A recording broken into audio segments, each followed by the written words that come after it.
Thanks for joining us. This is live with Miami's Community News, and I'm Michael Miller. Our guest today is Councilman Pete Cabrera. And Pete, thank you for joining us. We appreciate it. My pleasure. Longtime friend, and it's an exciting time for you because you could be running for mayor. Correct. And as a little background, how long have you been served the public in Doral? In total, 18 of the last 20 years. That is just incredible that not only did you survive, but you thrived during that time. And Doral's been through a lot of stuff.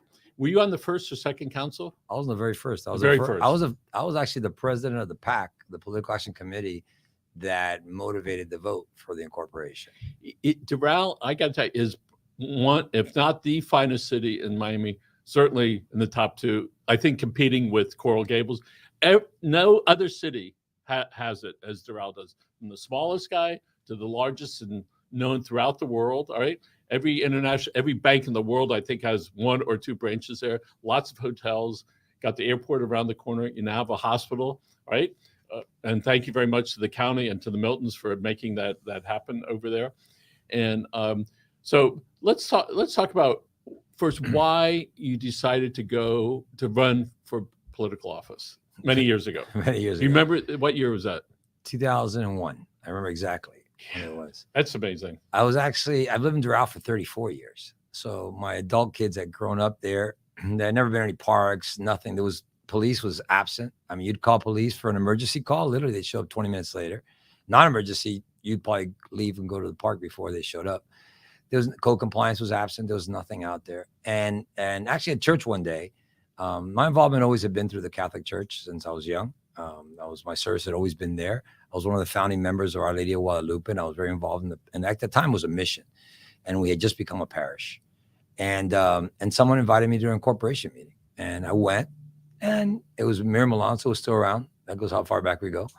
And it was the last meeting of the incorporation of that DMAC, and then it reinvented. And I heard it, and it was like, I didn't really like politics too much. And then there was a community council at the time, and there was some things going on that I didn't feel comfortable with. That's really kind of truthfully. Zoning issues. Zoning issues and the way things were being handled didn't catch my attention, and particularly at 20 acres that involved the Ronald Reagan piece of land where Ronald Reagan is now 20 acres. And to the point where I actually filed a lawsuit against the community council under the Citizens Bill of Rights in the county, because we're still part of the county, and actually never got to court because the group that was doing it released the land to the school board, and they picked it up probably for the best deal they've ever gotten. I specifically remember that because I was so irritated about what was happening. They were going to transfer this land into ultimately the private parties were going to be in charge of the land and the building that went up there, and correct, and coincidentally, and a school. I think that right, it was a charter school. Yes. Yeah, so that's what got me involved. Truthfully, that's what motivated me. I mean, obviously, I wanted the parks and all that. So that was actually, when I say 20 years, 18, because the first year I ran for community council. And so in 2000. For the people that don't know, the community council was the local zoning boards, right? That still exist in the county. Yeah, and that was for the county, so the people that got elected or appointed would have a better in touch with what's going on versus going to the county office, county commission, which has 13. But people. I believe most of the residents of unincorporated Dade have no idea that those community councils do the kind of zoning decisions they do, which are big deals. I didn't know. I didn't realize. I mean, I knew they were there, but I didn't realize the zoning. And that's what kind of that and the need for parks and everything we needed. My kids, as I say, were growing up, is what kind of got me involved. I never had an interest in politics before at all, and I'm never interested in serving in government. And that's how I got involved. But you'd served in your church. My church. Service had been part of my life for all my life. And then you got a good feeling from doing that. Yeah, I did. I've always felt good helping others. It's part of it still is, which is why I'm still here. Otherwise, you almost got to be crazy to be around this long, because you got to feel good about helping others. So years ago, 20 plus years ago, I was invited to go meet with some folks that were out there. And it happened to be at one of the condos association that I realized that everybody that was at the table, there was not one Hispanic. And I went home, I said to my wife, Susan, there's something wrong here. I said, and she said, what do you mean? I said, the most Hispanic part other than downtown in Little Bend, why weren't there any Hispanics at that meeting? And I was at the meeting, not the one at her best, but and I said, there's something wrong. And I couldn't quite put my finger on it, but it was an exclusive club, soon to be deleted. All right. And so when I went home and I said, I said, no, it's not right. All right. So there was a lot in the beginning when Doral was before the city, and Ryder Trucks had a Yep. right at the beginning. We're city places. Yeah, right. So you go to 36th Street, so we tell people there be her bets on the right, and you look forward. That's the road. Just keep going, and you'll run into Doral. And it seemed like it was yesterday. So right now, Doral is home to a huge number of Venezuelans, right? And I think there's a term that they call it little Dorazuela. Okay. And that's terrific. All right. And again, lots of business, small to large. All right. I want to shout out for Raul Gonzalez, the dentist up there. What a great job he's doing. And I love that he's he's a good friend. Race car driver. Good friend and supporter. Yes. So here we are, 2022. Things seem to be relatively quiet compared to an old, there was a city manager there for a while that created a lot of havoc. Nature of the beast, I suspect. So if you're elected mayor, what are you going to do differently than what's going on today? First of all, I've been there for the majority. In fact, I'm the longest serving council member. And I will continue my style of a council person. I'm about building. I'm the guy, I realize I'm not only the guy that sees the glass half full. I'm the guy that sees the half glass full. I'm looking for the pitcher of water to fill it all the way up. And there's some people in politics that look at the glass half empty, or either that, or they like to criticize whenever they don't get what they want, or they're looking, someone told me a line, if you can't achieve, you criticize. And that's not my style. I've been there, whether I've seen things that I like or don't like. I'm there as a team player. I work as a team player.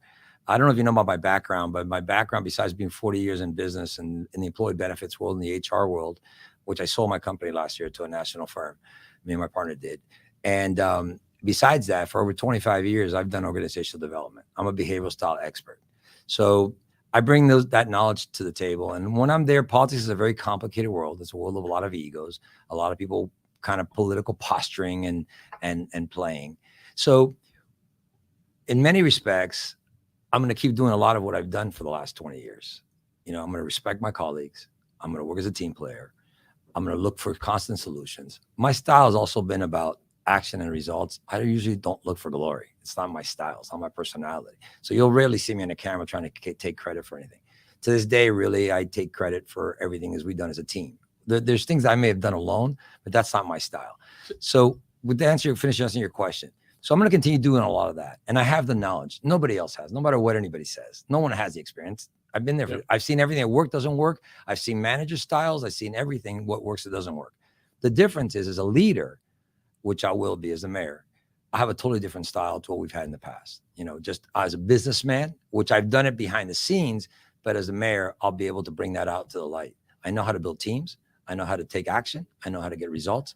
I don't focus on the political view of something. I focus on what really helps the people down earth. I want to have an open door policy. I want to be out with the people. So how do you balance these other elected officials that have we're elected by the same people, the same community, and so you're getting pulled in all these different directions, like we might at home, but ultimately the wife wins. So right. That one's easy. All right. So, but here you have all the egos. You have people that want to get the glory, that want to do things. All right, even if they don't get the glory, and yet you want them to vote your way. All right, but yet maybe there's a trade-off. So, how do you process that? I don't know. It's always been natural. At the end of the day, you win some, you lose some.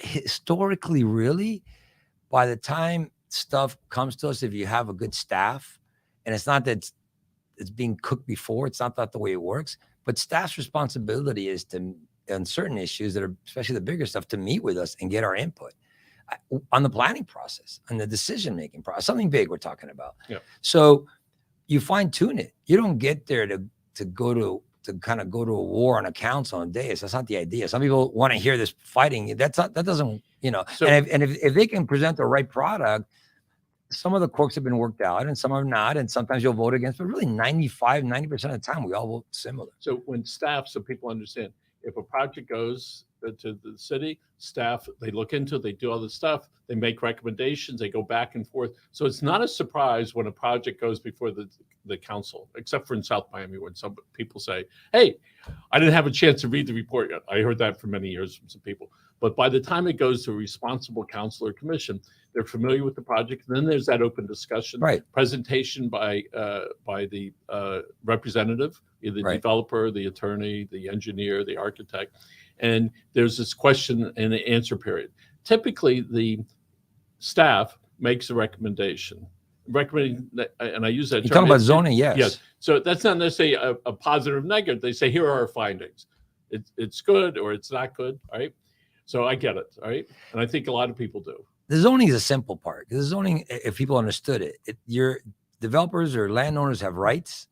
That's one of the things staff makes sure that they're completing all the guidelines. We're there basically to validate that what staff did is the correct thing. You can, and unless some new development comes up, which has in the middle of the meeting, something comes up where we could hang our hat on and say, no, wait a second, I feel uncomfortable for this. We need to address this issue. But you can't negotiate in a zoning meeting. It's a yes or no. But if it's no and you violated someone's rights, like it's happened for political reasons one day, we get sued and it costs us $80,000 in attorney's fees just to play politics. That's not responsible government.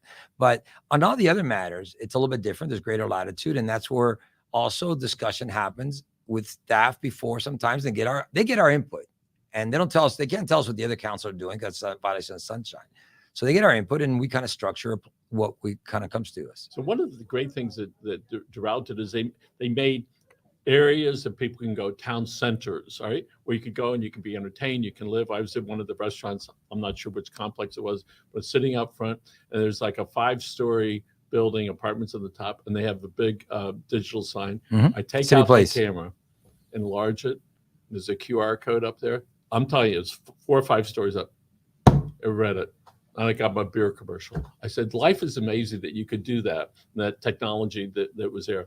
But when we see people walking around with the husbands and the wives and the kids and the strollers, you really created something out there. Let me tell you a little bit. You asked about what's different. We're at a stage in our city that I believe to be critical.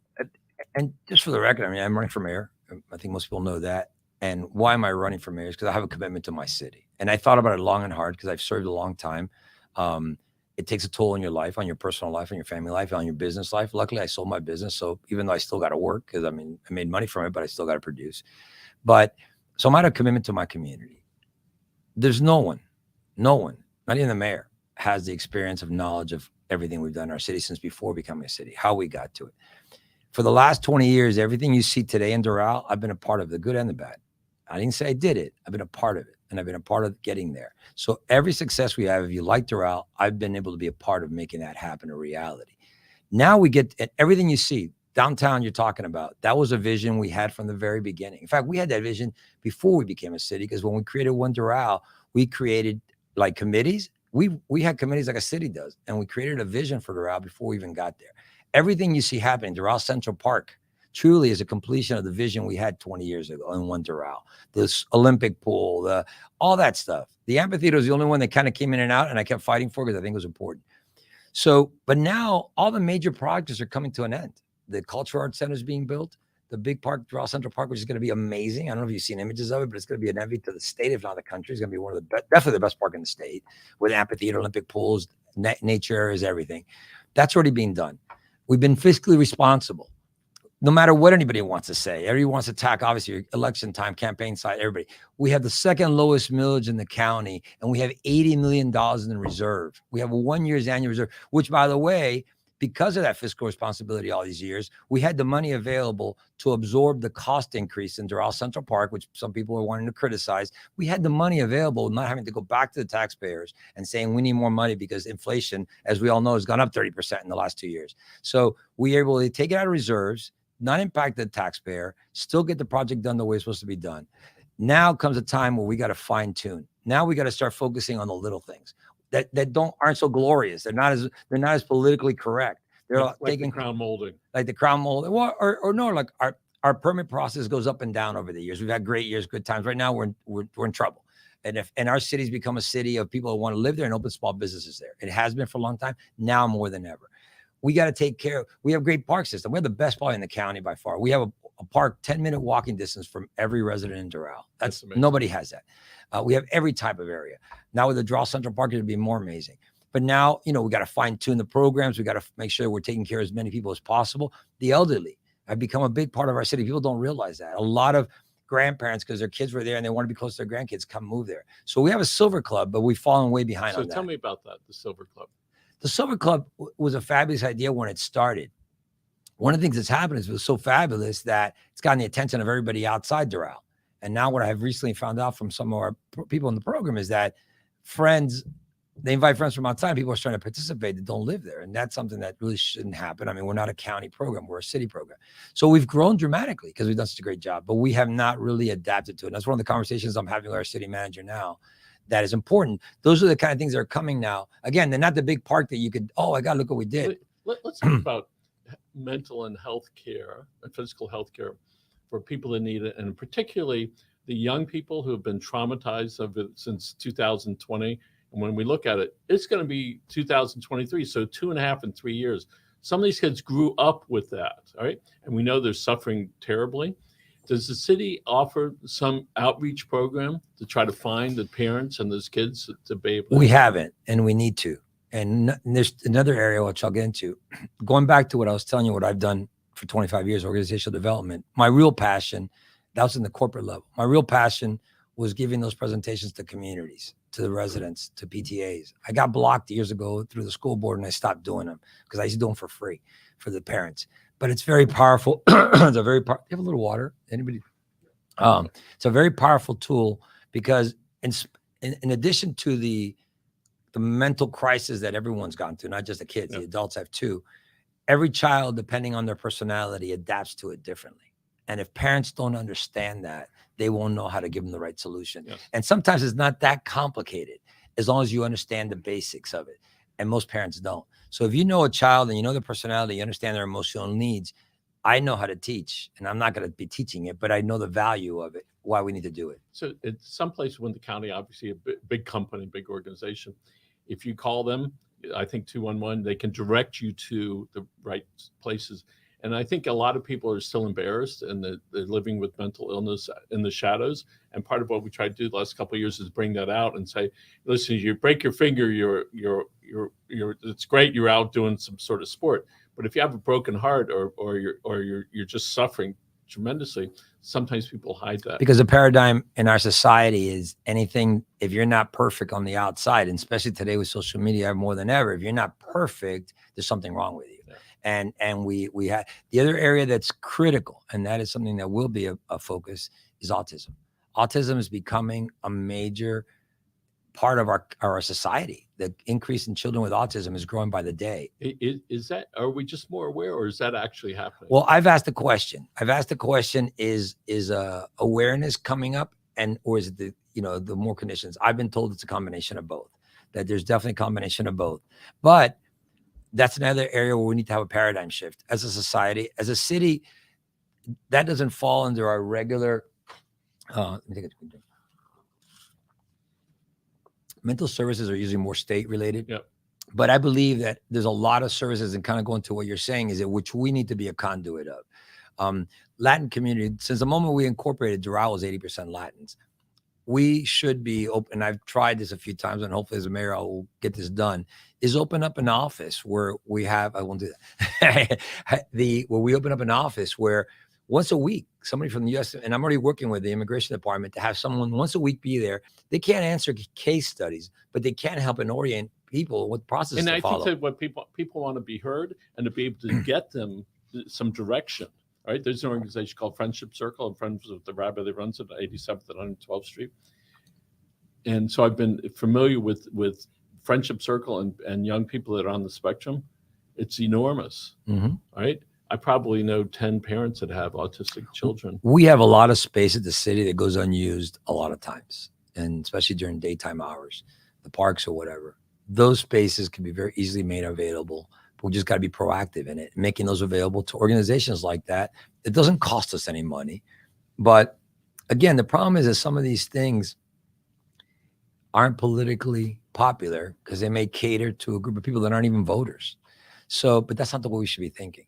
And one of the things you're talking about different is I'm a I'm a people person.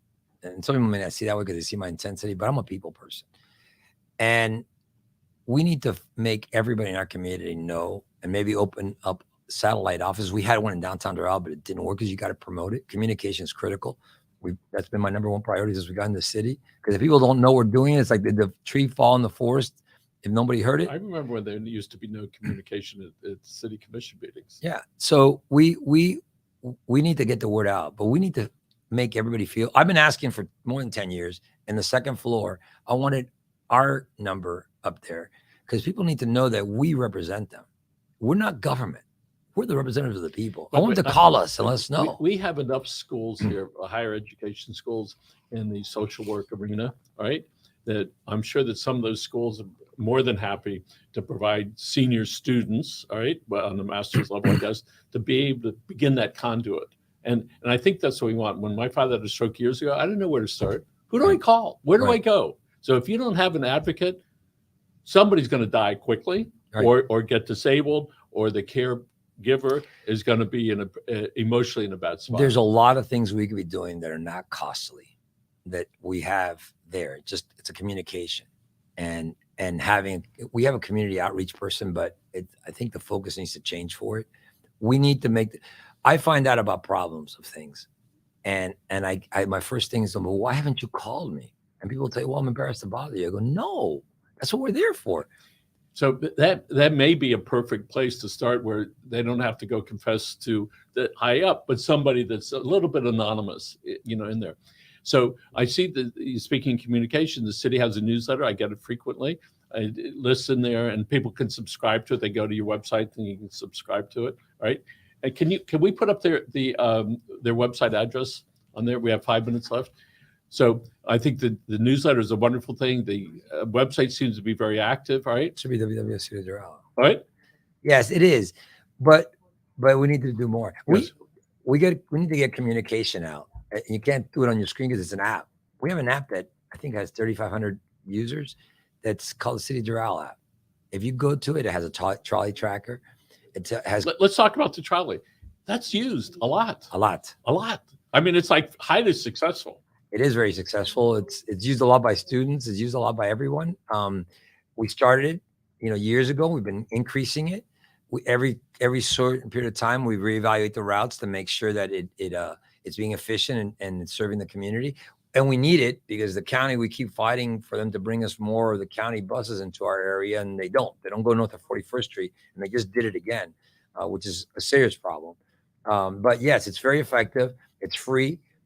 And again, there's a trolley tracker on that app. You can know exactly, if you don't have to walk out there, the trolley's not even close to you. There's a schedule more or less, but you can know, okay, it's going to be here in about 5 minutes, so I can start walking. It's like an Uber thing. Yeah. You put your driver's 5 minutes away. That's wonderful. Let's talk about the hospital on 25th Street, right off the expressway. Amazing. Is it 25th Street? 25th Street, Right. in Palmetto. It's a beautiful hospital. And I hope that the people in the area go to the local hospitals, and we're delighted as part of the county that the county was able to have that out. Baptist opened one up too. Yeah. We were working with everybody for years trying to get them to come there, and I have good relations with Jackson also, and we talked to Jackson and Baptist and everybody else was opening up in the other areas first, and they finally came to Doral now. And sometimes it takes a long time for that to happen. I remember years ago, whoever it was, I happen to think it was Baptist, that like they were the only ones out there. And I'm going, when are the rest going to catch up? Because we remember, obviously, when it wasn't Doral, excuse me, and people would just go and meander.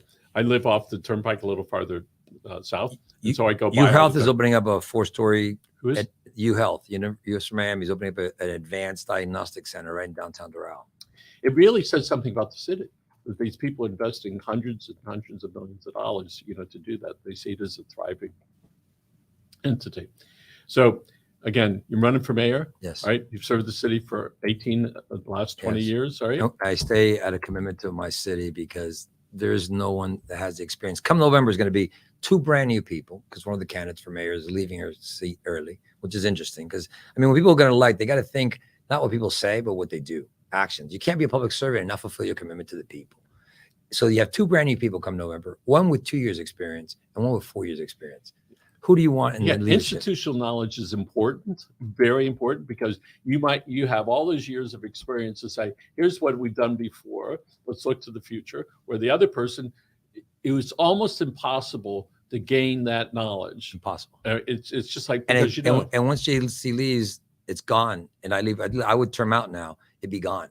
And it's not just the institutional knowledge; it's also being a person of vision, which I am by nature because of my business background. So it's not like I'm staying in the past. I know where we got to go based on where we've been. And that's the key. That's the important part about it. The theme of my campaign is the best is yet to come.